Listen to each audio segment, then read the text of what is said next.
Assalamu alaikum everyone. Welcome to my YouTube channel Aviation Cadet. This is ex-Aviation Cadet Sabir Shah from 1990 GDP. I was enrolled in December 29th, 1993 until mid of 1996, and then I left the Air Force.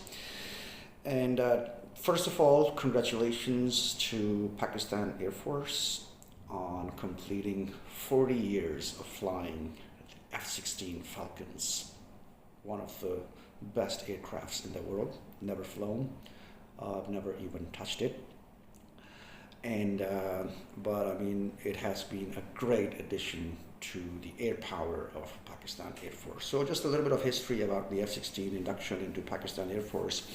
As everyone knows that in 1977-78 there was Soviet attack on Afghanistan. For that the world retaliated silently, not saying, because no two powers wanted to have a full-scale war against each other, so proxy war. So that was between the USA and the Soviets back then. So for that war, Pakistan was an integral part of that war, because we had to support the people, the rebellions in Afghanistan. They wanted to take over the government. We used to call them Mujahideens back then. So we were supporting them, training them, and helping them with the help of all the allies at the back, so mostly the NATO countries. So during that time, when the Afghan refugees, when we had the biggest refugee population in the world, it has crossed 5 million people. So nowhere in the history of this displacement 5 million people have been migrated, and Pakistan has been hosting them since 1977 onwards, even till now. So they are into their next generations. I mean, it's been 40 odd years. So that was the history during that war. Now, we had refugee camps right next to the border of Afghanistan and Pakistan. So those refugees had the real refugees as well, those who lost their houses, their families and land and whatnot, you know, so they had nowhere to go, so they traveled to that time much safer Pakistan. And they had the camps, typical tent kind of thingies made on emergency basis for them. So some real refugees also. There were some people. I would not say that we didn't train them. Yes, we did. Pakistan Army did that. So there were some fighters who were fighting against the Soviets and at that time Afghan government. And of course it's a war, so I would not say that we did not train them. Yes, we did, with the help of NATO's and the Gulf countries. Now, what was happening at that time? Soviets were very pissed, of course, when their main things, their main bases get attacked back then, and the help is coming from Pakistan. So what they did, they put some air missions to destroy the camps in Pakistan, and that came up to killing a lot of innocent people as well. Well, collateral damage, in war that happens. But to stop that, at that time, Pakistan's air response was more than 2 minutes. If I'm not wrong, it was above 3 minutes. Like, if there was an air attack, our Air Force would retaliate back in 3 minutes, which is 180 seconds. Imagine Balakot, the Indian aircraft Mirage 2000 came into the Pakistani Air Force for like, what, 4 seconds? They came in, they turned back. But look at the LOC until Balakot, the distance. Within 3 seconds, they covered the whole. 180 seconds is a lot of time for a bomber or a fighter to come in and destroy all the places. So Pakistan's response time was very low. So Pakistan asked for help to increase that response time. And for that, we had to have the next generation, most modern and sophisticated F-16s. So in 1981, we applied for F-16s, and in 1983, we got the first one. So Sir Kaiser Tufail, he retired as an air marshal now, was escorting, I think, flight lieutenant back then. He was the first one to fly F-16s. I think it was Block 15. And they flew it to Sargodha base, Pakistan. Now here comes the second thing. The following year, 1983, the same year, I lived very close to Islamabad airport, which was in Noor Khan base back then. Chaklala base we used to call it, now it's Noor Khan base. And my house was on the runway 12, like at least, I think a kilometer away from the runway 12. So we used to live in the Kachi Abadi. My parents were migrants from Kashmir into Pakistan. So we lived in Kachi Abadis, initially in tents back in 1960s, and then changed them to the mud houses. And later on, by the passage of time, we changed it to cemented house with proper roofs. So that's my background. I'm proud of it.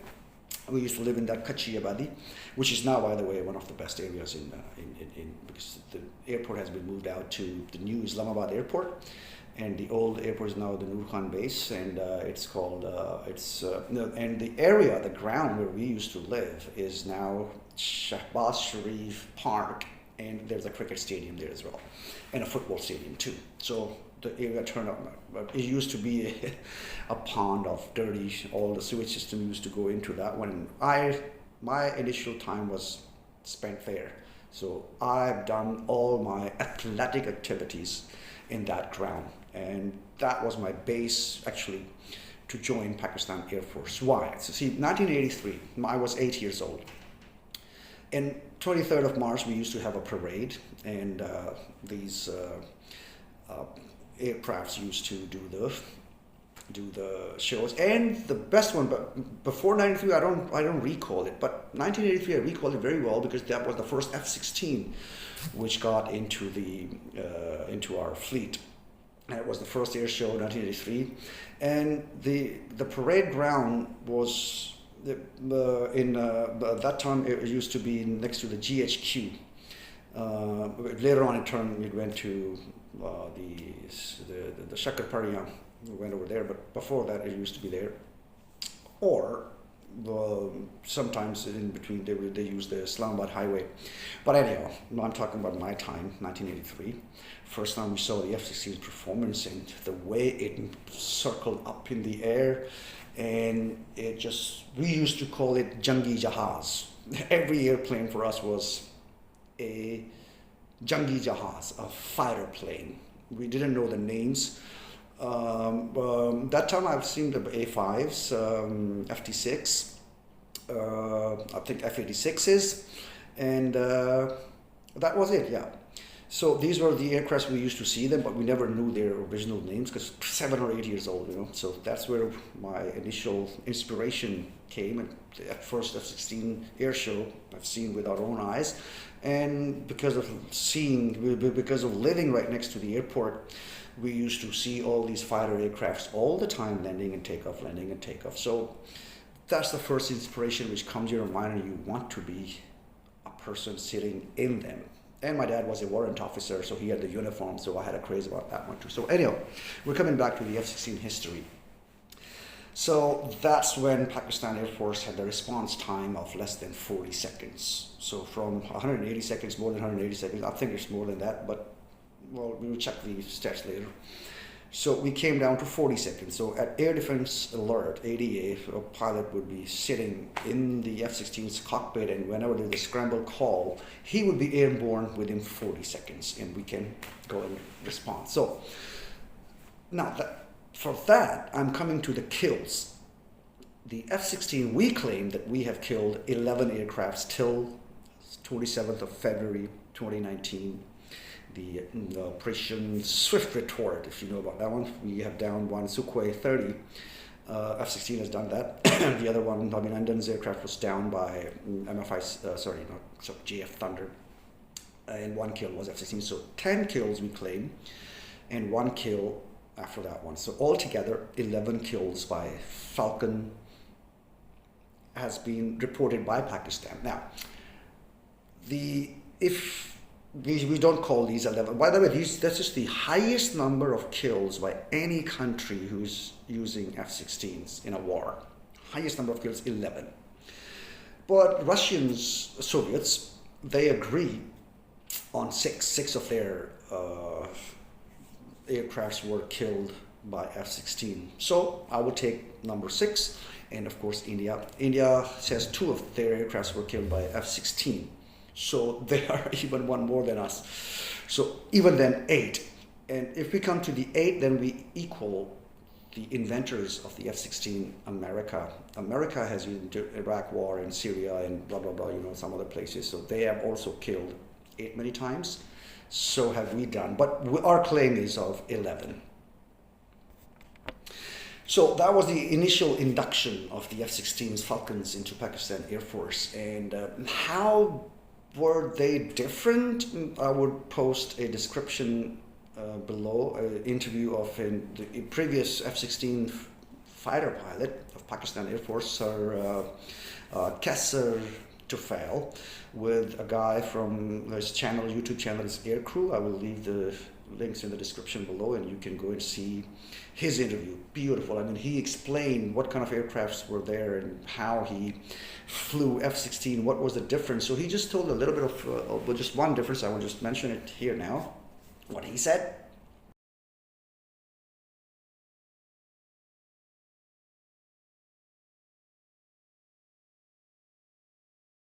How did Air Force acquire the F-16, and how did you get to fly it? So tell us your story on the F-16.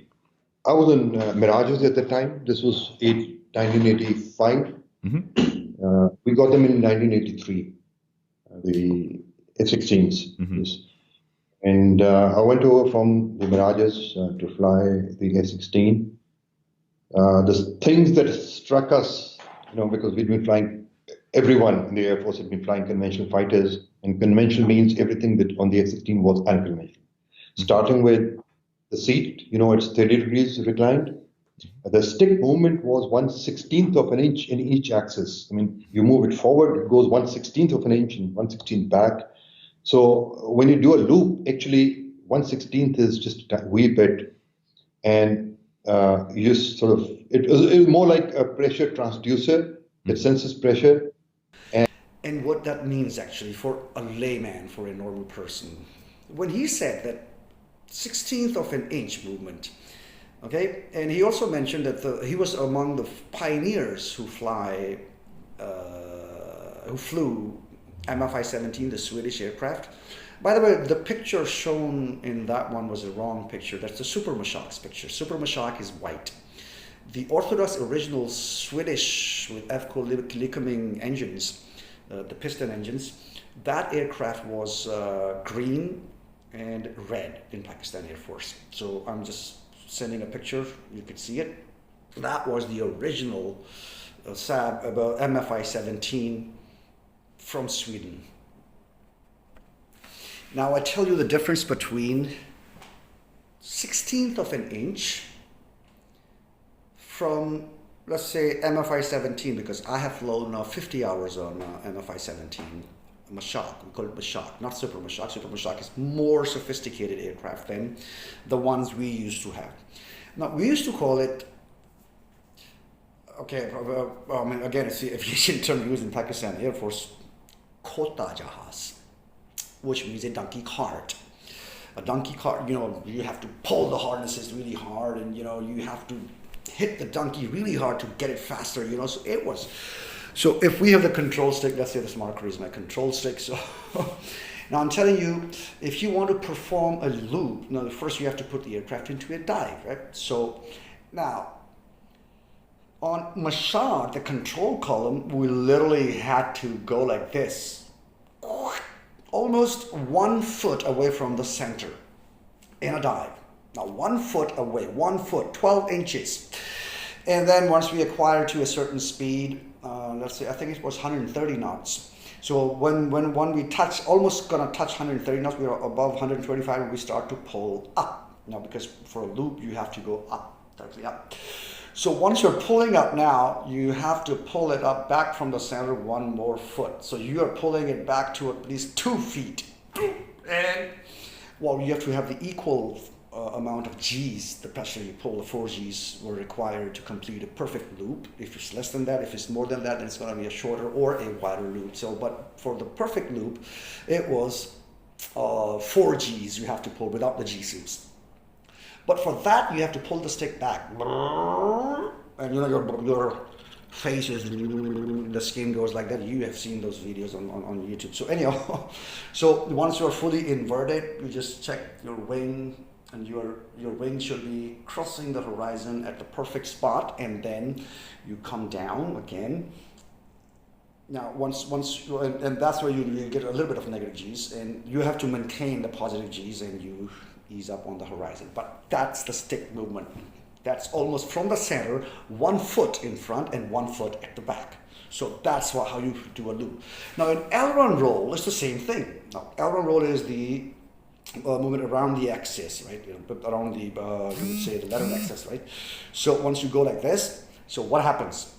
Now, you dive, you acquired a certain speed, it was 130 knots again, and you come up on the horizon, so your nose is touching the horizon. So again, the actions were like this.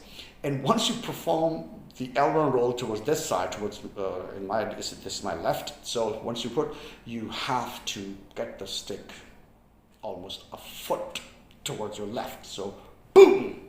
That's how then you rotate around the horizon, you put a bit of a rudder, and then you level off and check your orientation.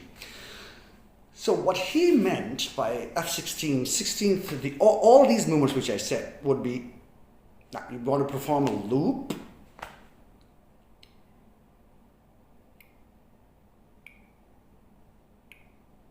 you want to perform an aileron roll,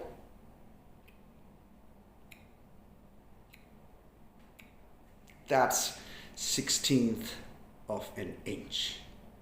So imagine flying a donkey cart and you get on a sophisticated aircraft where your auto control column was in the middle and F-16 had it on the side, right? So imagine you're just I'm sitting in here in my boring room. It's just another rainy Sunday afternoon. Okay, let's perform a loop. Well, by the way, I will tell you, when I converted from the propeller aircraft into the jet aircraft, and my favorite maneuver was the aileron roll. So my instructor, he gave me the controls. So I was on K8, just like Sir Kaiser Tufail, he was the pioneer on Mushshaks. Pakistan inducted the K8s in 1995, and I was one of the pioneer pilots, 8 pilots, who flew the first K8s, which are now the Lionhearts, the Shadales. I was among one of the first 8 pilots who were being tested on K8. So on K8, when I performed my first aileron roll, I did the same with the handling like the Mushshak aircraft, and trust me, when I used the same way, my IP did not stop me. Because he wanted to show me that the handling of a jet is totally different from a propeller aircraft. So that's how you would learn, by mistakes. And that's how you learn, by mistakes, committing mistakes and correcting them. So when I put the aircraft into dive, I said, oh, okay, that's very smooth. So it was 170 knots for aileron roll on K8. So once I eased up on the horizon, nose touching the horizon, okay, area from the left clear, check. And I input 1 foot to the left. Whoop! And I am telling you, the aircraft went, literally, it was speedy. I mean, lighter aircraft without any ammunition on it. So it did. And normally what happens once you do a 360-degree roll, so you are almost keeping in turn your amount of turn into the system, into the control column, 20 or 30 degrees short of completing 360 turn, you start to roll out. So once I saw the gyroscope, I was going like, okay. So what I did, I applied the correction, and this time I was faster. So I am in a left aileron roll, and I said, oh, okay, this needle is going really fast back to 360 degrees. So this time I was quicker. So I did it quicker than getting the input for the aileron roll. So what happened? My body was still moving because of inertia, but the aircraft went back to straight to level. So my body still moving, so my head hit that canopy hard, boom. And I was like, holy cow, I just had those birds singing around. So that was my first experience of the jet. So how Sir Kaiser Tufail explained it very sophisticated. Well, I love the guy. I mean, he was a mentor for many, and but we have those ideals, people, officers who have been a guiding star for others, and Sir Kaiser was one of them. The reason being because of his vast, experience of flying and flying this and flying that and testing this plane and that plane. So he was kind of mentor for everyone, and we loved the guy. But it was unfortunate that we never had a chance to fly with him. I was enrolled in 1983. He got retired in 2005, but he was already in, because at some level you have to do your desktop job, and you just quit flying and you don't become the instructor. He was an instructor at basic flying training in Pakistan Air Force. So I'm leaving his interview down, and you can just hear his story. So that was one of the things which I wanted to mention. Now, how many F-16s of Pakistan have been crashed? We haven't been shot down by any of the... So the score is 0. India blabbers about shooting down our F-16. Well, you can't beat a Mercedes with a rickshaw, with a putt-putt, you call it in Thailand, right? So it's exactly the same. A MiG-21 Bison can never, ever shoot an F-16 down. There is no way. Even the F-16 pilot sleeping in his cockpit. The defense system on F-16 are that advanced that they would not let be touched. Okay, that's it. Simple. Period. So then there was a claim in 1987 by an Afghani Air Force back then that they shot down our F-16. Well, as being that we have been there, so we know what happened back then. The wingman, when there were 2 in the formation, and due to a lack of communication with each other, I would say, once they were in a turn, getting away after doing their thing, they were getting away. One of the side winders, the missile was fired by the wing person, with the wingman, and because of things that hit the lead aircraft, but both the pilots, they ejected safely. So that happened, and that aircraft fell in Afghanistan territory, but the fighters which we were supporting back then, they got all the debris back to Pakistan. So again, they are claiming that one, so let's give them that one. Okay, you get 1. India gets 1, 2. But actually, none of the aircrafts was destroyed by the adversary countries. So I won't say enemy countries, because we are all uniformed people. We have to die for the country. So we're not enemies, we're just rivals. Okay, let's make a better word. And once any aviator dies, no matter it's from India, from Pakistan, from anywhere in the world, we feel sad, because this is our family, the family of aviation. And there was one funny incident, which also you would hear in Sir Kaiser Tufail's, Sir Tufail Kaiser, in his interview, that one of the F-16 was hit by a boar, a wild pig, on the runway during the night flying, because you can't see in front, because of the visibility of the cockpit. Once you're almost prepared to take off, you are at that speed that you can't stop, and got hit by a wild boar, a pig. So a pig cost us a lot of money, because they had to build a fence around the airbase, about 11 square kilometers. Imagine that, within 1 month. So wild dogs and wild boars would not come into the air. So that was the. But overall, the air safety wise, F-16 is, again, I've never flown that one, but what seniors told, we know.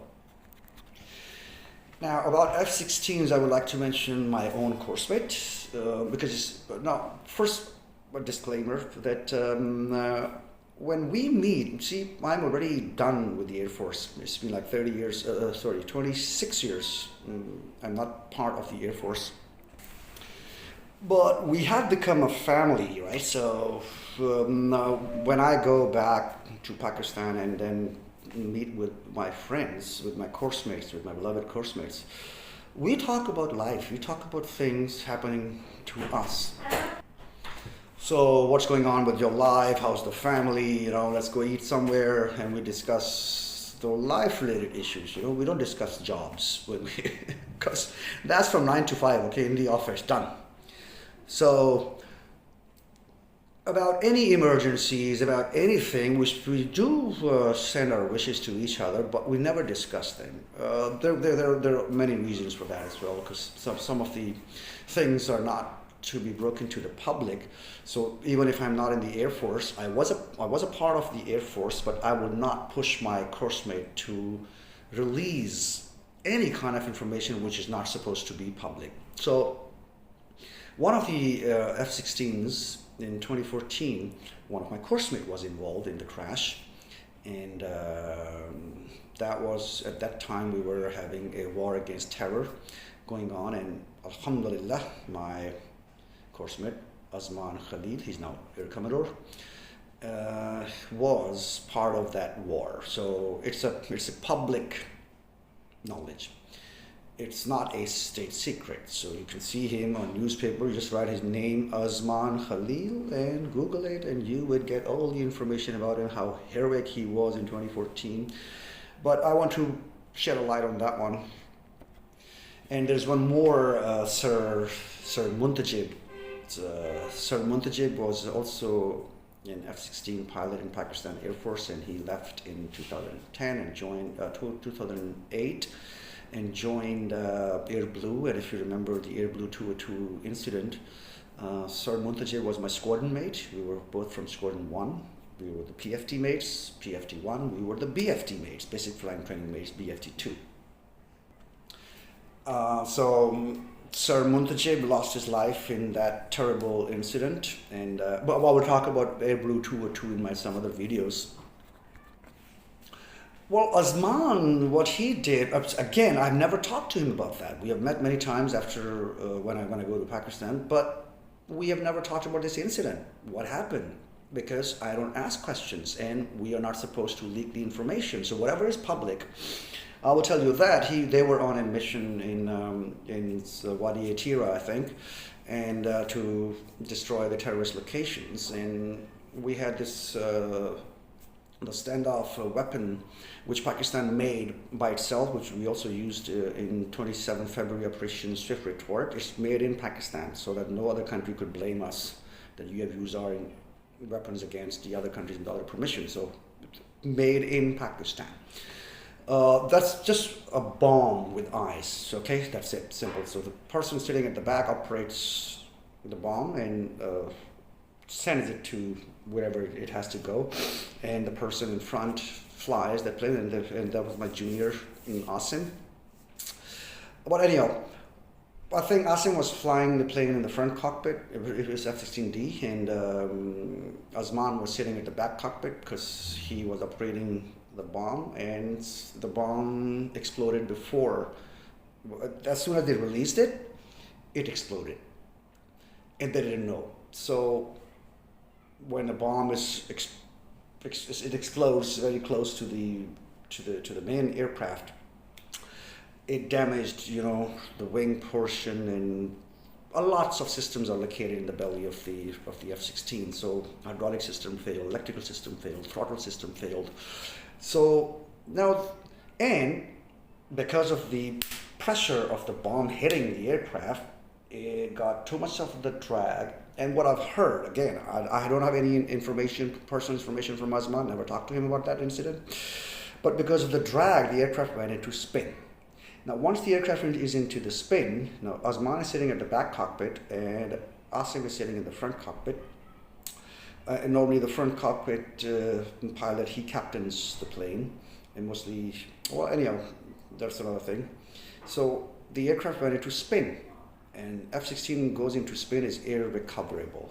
But Azman asked Asim to give him the controls, and imagine that you're going down with that speed, and yet you give your controls to your instructor at your back. Within a few seconds, you're going to hit the ground, but yet look at the trust develop. Asim says, so you have the controls. They recovered from the spin. The aircraft throttle also got stuck. So Osman recovered from the spin, and then they joined back to Kamra Air Base, and again the speed was too high because the throttle got stuck at one space. So now you have to reduce the speed. Normally what you do is you change the speed into height, and you gain some height, and then you lose the speed. But once you get in dive again, so you get the speed again. So I can imagine how they came like riding a camel back to Kamra Air Base, but still it was more than landing speed, so they had to put the barriers in front. And he's sitting at the back cockpit, so they had to jettison the canopy as well to reduce the speed, because now the drag is going to be induced more. So they had to do a lot of things.